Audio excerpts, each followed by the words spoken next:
Hello दोस्तों, the rising bulls में आप लोग का स्वागत है। आज हम लोग आरवीएनएल का फंडामेंटल एनालिसिस करने वाले हैं। इसके अंदर हम लोग आरवीएनएल का जो भी प्रोडक्ट एंड सर्विसेज हैं उसके बारे में देखेंगे। कंपनी का फाइनेंशियल परफॉर्मेंस कैसा है, कंपनी का फाइनेंशियल स्टेटमेंट को स्टडी करने वाले हैं, कंपनी का कैश फ्लो स्टेटमेंट को हम लोग देखेंगे। इसके अलावा जो भी फंडामेंटल रेशियोज हैं इन सब चीजों को देखेंगे। इसके अलावा जो कंपनी के चार्ट्स, ठीक है, मेजर रेसिस्टेंट सपोर्ट क्या है, इन सब चीजों को डिस्कस करेंगे। इसके अलावा जो कंपनी है वो उसका फ्यूचर प्रोस्पेक्टिव कैसा है, वो आगे चल के कैसा होने वाला है उसका फ्यूचर प्रोस्पेक्टिव, इन सब चीजों के बारे में भी डिस्कस करने वाले हैं। आइए एक एक करके इन सभी चीजों के बारे में बात करते हैं। सबसे पहले बता दूं, ये जो हमारा वीडियो है सिर्फ एजुकेशनल पर्पस के लिए है। हम लोग किसी भी तरह का फाइनेंशियल एडवाइस नहीं देते हैं और ना ही किसी भी शेयर को खरीदने या बेचने की सलाह देते हैं। तो ये बोलता है रेल विकास निगम लिमिटेड यानी कि आरवीएनएल जो है एक नवरत्न कंपनी है under the ministry of railway. Ministry of railway का एक नवरत्न कंपनी है। ये 100% ऑन पीएसयू है मिनिस्ट्री ऑफ रेलवे का। ठीक है, इसका जो मेन बिजनेस है वो है operation and maintenance of railway project. ये जो कंपनी है वो रेलवे प्रोजेक्ट को ऑपरेट और मेंटेन करने का काम करती है। ठीक है, काम करती हैं। आइए इनके हम लोग प्रोडक्ट एंड सर्विसेज के बारे में जानते हैं कि ये कंपनी एक्चुअली में करती है तो क्या करती है। कहता है इसके प्रोडक्ट एंड सर्विसेज की बात किया जाए तो कहता है ये रेलवे इंफ्रास्ट्रक्चर डेवलपमेंट का काम करती है। अब रेलवे इंफ्रास्ट्रक्चर डेवलप के अंदर में क्या होता है, ये प्लानिंग करती है, एग्जीक्यूट करती है और मैनेज करती है क्या, रेलवे इंफ्रास्ट्रक्चर प्रोजेक्ट को। ठीक है, इसके अंदर क्या क्या काम आ जाते हैं, इसके अंदर में न्यू रेलवे लाइन को बिछाना हो गया, उसको जो नया रेलवे ट्रैक को लगाने का काम हो गया, doubling and electrification of railway line. ठीक है, रेलवे लाइन का डबलिंग करना और इलेक्ट्रिफिकेशन करना, ये सारे कामों को करती है। इसके अलावा ब्रिज और फ्लाईओवर्स, जो भी रेलवे ब्रिज और फ्लाईओवर्स होते हैं उसको बनाने का काम करती है। इसके अलावा ये अब मेट्रो प्रोजेक्ट भी लेने लगी है। ये जो कंपनी है अब वो धीरे धीरे मेट्रो प्रोजेक्ट भी लेने लगी है। इसके अलावा कंपनी का काम होता है स्टेशन मॉडर्नाइजेशन करने का। ठीक है, ये जो आरवीएनएल है वो जो भी स्टेशन हैं, रेलवे स्टेशन होते हैं, उसको रिनोवेटिंग का काम करती है, साथ ही साथ उसको मॉडर्नाइजेशन के ऊपर भी काम करता है। इसके अलावा रेलवे लेवल क्रॉसिंग के अंदर ये सेफ्टी और एक्सीडेंट को कम करने के लिए भी ये कंपनी काम करती है। उसके रिगार्डिंग जो भी चीजें होती हैं, जो भी चेंजेस होती हैं वो आरवीएनएल के थ्रू ही लाया जाता है। इसके अलावा आरवीएनएल जो है प्रोजेक्ट मैनेजमेंट और कंसल्टेंसी सर्विस भी देती है। अब देख सकते हैं RVNL offer project management and consultancy services for the railway project. Railway project के लिए प्रोजेक्ट मैनेजमेंट और कंसल्टेंसी सर्विसेज देती है। इसके अलावा सिग्नलिंग एंड टेलीकम्युनिकेशन सिस्टम, कहता है RVNL install and maintain the and upgrade the signalling and telecommunication system to make the operation safe and efficient. ठीक है, तो आरवीएनएल जो है सिग्नलिंग एंड टेलीकम्युनिकेशन सिस्टम भी रेलवे के अंदर उसका काम करती है। इस कंपनी के प्रेजेंस के बारे में बात करें तो ये पूरे इंडिया में ऑपरेट तो करती ही है, साथ ही साथ आप देख सकते हैं ये फॉरेन कंट्रियों में भी ऑपरेट करती है। जैसे कि देख सकते हैं साउथ अफ्रीका हो गया, अबू धाबी हो गया, दुबई हो गया, ओमान हो गया, उज्बेकिस्तान हो गया, मालदीव्स, काजिस्तान। ठीक है, इन सब कंट्री में भी ऑपरेट करने लगी है। इस कंपनी की बात करें तो आज 30 जनवरी 2025 के डेट में इसका करंट मार्केट प्राइस 436 रुपए का है। ठीक है, ये एक मिड कैप कंपनी है। ठीक है, जो कि इंफ्रास्ट्रक्चर डेवलपर एंड ऑपरेटर का काम करती है। इसकी 52 वीक्स हाई लो की बात किया जाए तो आप देख सकते हैं इसका, ठीक है, लो जो है 213 रुपया का है। ठीक है, कंपनी की मार्केट कैपिटलाइजेशन की बात करें तो इसकी मार्केट कैपिटलाइजेशन 89,124 करोड़ रुपए है। ठीक है। कंपनी का rate on capital employed ROCE की बात किया जाए वो 16.45 अच्छा खासा है, ठीक है, एक डिसेंट हम बोल सकते हैं। इसके अलावा रेट ऑफ अर्निंग भी ठीक है, ठीक है, 15.33% का है। पी रेशियो की बात किया जाए तो पी रेशियो थोड़ा सा ज्यादा इसका दिख रहा है, 66.17 का है। ठीक है। डिविडेंड यील्ड की बात करें तो वो भी थोड़ा सा आप देख सकते हैं 0.49% का ही है। डेप्ट इक्विटी रेशियो की बात किया जाए तो इसका डेप्ट इक्विटी रेशियो ठीक है, ठीक है, लगभग 2:1 का रेशियो सही माना जाता है, लेकिन ये तो बहुत कम है, तो ये काफी अच्छा ही माना जाएगा। ठीक है। और पी रेशियो हम देख सकते हैं, यहाँ पर पी रेशियो इसका थोड़ा सा हाई पे चल रहा है। कंपनी की चार्ट की बात किया जाए तो आप देख सकते हैं ये इसका हाई जो है लगभग 640 रुपए के आसपास है, और इसका लो जो है हमने देखा था अभी 213 रुपए के आसपास है। 52 वीक्स लो की बात किया जाए तो ये 213 रुपए के आसपास इसका हमारा लो है। ठीक है। इस कंपनी का मेजर सपोर्ट और रेसिस्टेंट की बात किया जाए तो एक 440, ठीक है, एक यहाँ पे हमारा रेसिस्टेंट है। इसके अलावा 460 और 480, ठीक है, ये हमारा मेजर हमारा हम बोल सकते हैं कि मेजर रेसिस्टेंट का काम करती है। और सपोर्ट की बात की है तो ये हमारा एक 420, 400 और 480, ठीक है, 400, 420, ठीक है, 420 का एक हमारा, और दूसरा हो गया 400, और तीसरा 380 का, ठीक है, एक अच्छा खासा सपोर्ट है यहाँ पे हमारा। 5 साल में आप देख सकते हैं पिछले कुछ टाइम से ये 2024 के बाद ये स्टॉक काफी अच्छा खासा, ठीक है, रिटर्न दिया है। कंपनी का क्वार्टरली रिजल्ट की बात किया जाए तो आप देख सकते हैं, ठीक है, सितंबर 2024 का हमारा ये है। आप देख सकते हैं इसका सेल्स 4855 करोड़ रुपए का रहा। इससे पीछे जून 2024 के अंदर 4074 करोड़ का रहा। मार्च 2024 के अंदर 6714 करोड़ का रहा। और दिसंबर 2023 की बात करें 4689 करोड़ रुपए का रहा। सितंबर 2000 की बात करें 4914 रुपए का रहा, 4914 करोड़ रुपए का रहा। और जून 2023 की बात किया जाए तो 5572 रुपए की बात किया जाए तो क्वार्टरली वाइज देखा जाए तो थोड़े बहुत इसके रेवेन्यू में गिरावट आई है, ठीक है, लेकिन ओवरऑल देखा जाए तो इसमें काफी ठीक माना जाएगा रेवेन्यू के meter. In comparison to June आप देख सकते हैं सितंबर का ये एक अच्छा खासा हमारा सेल्स है। ओके। प्रॉफिट की बात किया जाए तो आप प्रॉफिट देख सकते हैं, ठीक है, सितंबर 2024 में थोड़ा सा 287 करोड़ का रहा।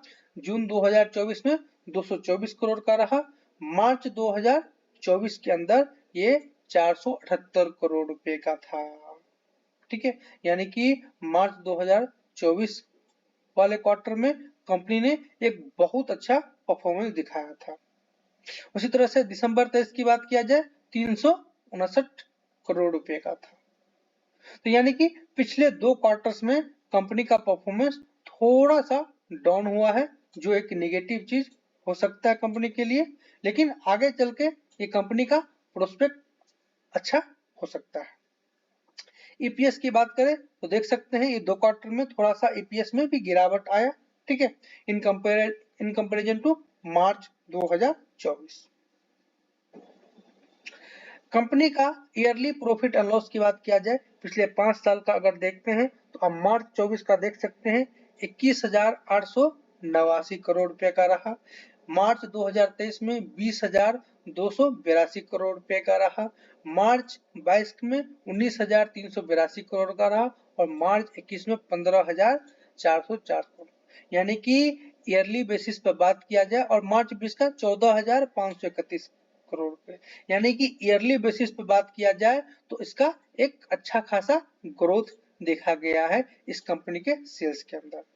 क्वार्टरली में हमने देखा था थोड़े से गिरावट आई है, लेकिन ये ईयरली बेसिस पे देखा जाए ये कंपनी अच्छा खासा ग्रोथ कर रही है। नेट प्रॉफिट की बात किया जाए तो नेट प्रॉफिट भी आप देख सकते हैं हमारा ये मार्च 24 में 1574 रुपए का रहा, मार्च 23 में 1342 करोड़ रुपए का रहा, मार्च 22 में 1110 करोड़ रुपए का रहा और मार्च 21 में 992 करोड़ रुपए का रहा और मार्च 20 में 797। यानी कि ईयरली बेसिस पे हमारा प्रॉफिट में भी एक अच्छा खासा ग्रोथ देखा गया है। ईपीएस भी देख सकते हैं, ठीक है, ईपीएस भी हमारा अच्छा खासा ग्रोथ दिख रहा है ईपीएस में भी, ठीक है, और कंपनी का डिविडेंड पे आउट भी अच्छा खासा रहा है। इस पीरियड के अंदर आप देख सकते हैं कंपनी एक अच्छा खासा रेट से डिविडेंड पे किया है। कंपनी की बैलेंस शीट की बात किया जाए तो कंपनी का बोरोइंग्स में आप यहाँ पे हम लोग देखने वाले हैं। कंपनी का बोरोइंग्स आप देख सकते हैं पिछले 5 साल में, ठीक है, नॉर्मली लगभग वही चीज है, थोड़े बहुत चेंजेस हैं कंपनी के अंदर, ठीक है। थोड़े से डेप्थ 2021 के बाद थोड़े से डेप्थ हुए क्योंकि इसका बिजनेस भी काफी अच्छा खासा बढ़ रहा है, तो यहाँ पे थोड़ा सा बोरोइंग्स जो है हमारा अच्छा खासा चल रहा है, ठीक है, तो ये चीज है। इसके अलावा देख सकते हैं इन्वेस्टमेंट, कंपनी का इन्वेस्टमेंट जो है उसमें भी एक काफी अच्छा खासा ग्रोथ दिख रहा है, ठीक है। इसके अलावा अदर एसेट की बात किया जाए तो अदर एसेट भी में भी काफी अच्छा खासा ग्रोथ मिला है। तो बोरोइंग्स की बात कर रहे थे तो बोरोइंग्स में भी बढ़ा हुआ, लेकिन साथ ही साथ जो हमारे इन्वेस्टमेंट्स हैं, ठीक है, इसके अलावा जो कंपनी का फिक्स्ड एसेट्स है उसमें भी उतना ज्यादा चेंजेस तो नहीं है, लेकिन जो कंपनी का इन्वेस्टमेंट है, ठीक है, उसमें एक अच्छा खासा ग्रोथ देखा गया है। साथ ही साथ जो अदर एसेट्स है उसमें भी काफी ज्यादा इंक्रीमेंट हुआ है। कंपनी की कैश फ्लो की बात किया जाए तो कंपनी का मार्च 2024 में, ठीक है, देख सकते हैं 267 करोड़ रुपए का, ठीक है, हमारा नेट कैश फ्लो रहा, लेकिन मार्च 23 में ये 3757 करोड़ रुपए माइनस में था, ठीक है। मार्च 22 में 3173 रुपए का कैश फ्लो रहा, मार्च 21 में हमारा 1148 करोड़ रुपए का रहा।